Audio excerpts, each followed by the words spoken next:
Redis lets you ship a Lua script directly to the server and run it as one atomic unit.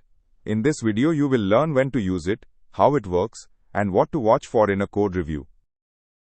Sometimes, you need to read a value and then write based on it, atomically. Lua Scripting lets you express that entire sequence as a single operation that Redis executes on the server, with nothing else sneaking in between.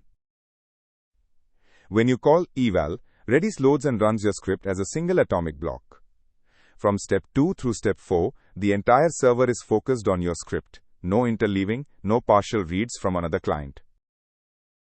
We set a counter to 10, then call eval twice to increment it. Then we pass a more interesting script, read the value, and only overwrite it if it exceeds 10, all in one atomic call. No separate get and set needed. When reviewing a PR, check that keys are passed through keys rather than hard-coded, that errors from redis.call are not silently swallowed, and that no heavy logic stalls the server. A plain get, followed by a separate set, is the classic race condition that Lua Scripting exists to fix. Lua Scripting is your tool when a single command is not enough, but you still need atomicity. Pass keys explicitly, keep the logic tight, and you will avoid the subtle bugs that come from multi-step operations split across the network.